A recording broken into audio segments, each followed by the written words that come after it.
Hi everybody, it's AJ here again, and today I will be talking about the second part in my C series. I hope to be talking about principles such as addition, multiplication, and variables, as well as the void type. Without further ado, let's start this thing off. So if you watch the first tutorial, you'll see I explained how all these things work, how a C program automatically looks for the main function, and that it's looking to always return an integer. And now I want to write a different program that does something else besides just print a word using the printf function. I want to show you guys mathematical operations and variables in C. Now the first thing I'm going to do here is I'm going to declare a variable. A variable is something used to look at a value and use it elsewhere in the code. So as you can see here, I declared a variable of int j. Remember, an integer is a whole number such as 1, 5, 50, or a million, or negative infinite, or negative like 5 bazillion. Now, I'm also going to declare another int and declare it I. And notice the semicolons after the I and the j because these are both statements, and you need a semicolon after every statement. Now I'm going to assign the variable j to a number. It must be a whole number, so I will set it to 100. I will also set the variable I to a number. Let's do 5. Some of my favorite numbers, 5 and 100, both because they're divisible by 5, which is what I love. And now I'm going to declare an int answer, which is actually going to take the sum of I and j. So as you can see, what I did right here is I'm declaring an answer variable, but on the same line, I am also declaring its value, I plus j. I did this first declarations to make them simple, but you could also do this with j. I could make j equals 100, and then I could get rid of this, or I could leave it here, and that would simply declare j to equal 100.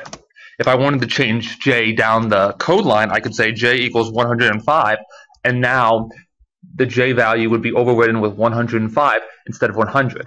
I could also do the same thing with I. That's how you declare variables in C, and it's better to declare it in one line so you can easily, make use of your code and not make your code really long.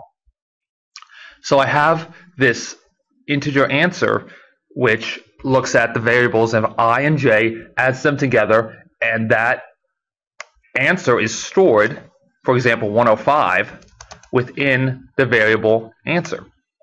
So let's say I wanted to print out what the answer was. Well, again, I'm going to use my printf statement, and I'm going to put a semicolon about it first. And what I'm going to do here is I'm going to do something I'm going to show you about. I'm going to use Control-D, answer. Now, this is a different format than the parameters of the printf statement we saw in the last video. The printf statement can also print out variables indicated by the percentage sign here. The usual indication is that a percentage sign and then a letter will determine what kind of variable it's printed out. So for instance, %d will mean an integer value. So this tells it that, hey, I'm going to print out an integer, and then the printf looks at the other parameters and says, hey, answer is a parameter, and since %d and answer correspond to each other, it's going to print that out. And then when I run the program, it's going to give me 105, as you see here. Also note that if I wanted to print out the other variables, I could do this. The sum of %d and %d is this. Now, what it's going to look for is the other integers such as I and j. So it takes more than just those two parameters. So what printf is looking for is the relative positions of the %d's to the parameters. So I will correspond to the first %d, and j will correspond to the second %d because it's the second parameter after the string statement, and answer will correspond to the third %d. So if all goes right, it should print out the sum of I, which is 5, and j, which is 100, is 105.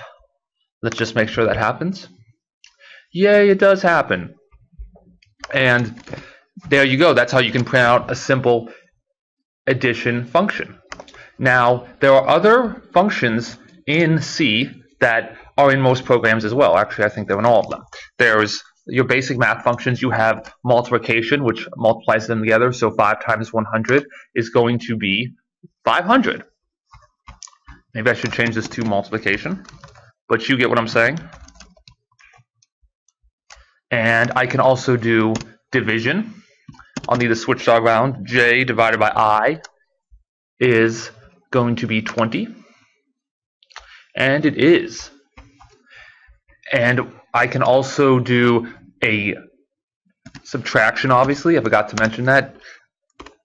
J minus I should give me 95, hopefully.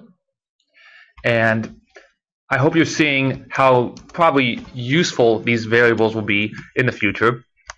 And one of the last easy things I can do is I can do a remainder of.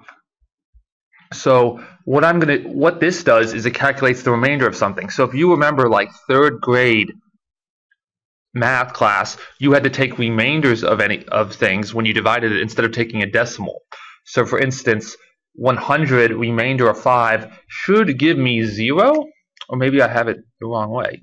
Yes, it does give me 0 because 5 goes into 100 20 times exactly. If I made this 101 or 102 for a better reasoning, it will give me a remainder of 2, as you can see. So it's saying 100 divided by 5, but give me the remainder because there's a percent sign. So percent sign also means remainder. As you saw here in the printf function, it has a different value. It acts as a corresponding value to print a variable, such as I. There are many other percent values to write after the percentage sign in printf to print such things as strings, and other values that we will definitely get to later. Well, I hope you guys learned a lot from this video, and I hope you liked it, and I hope there's more to come. I'll see you later.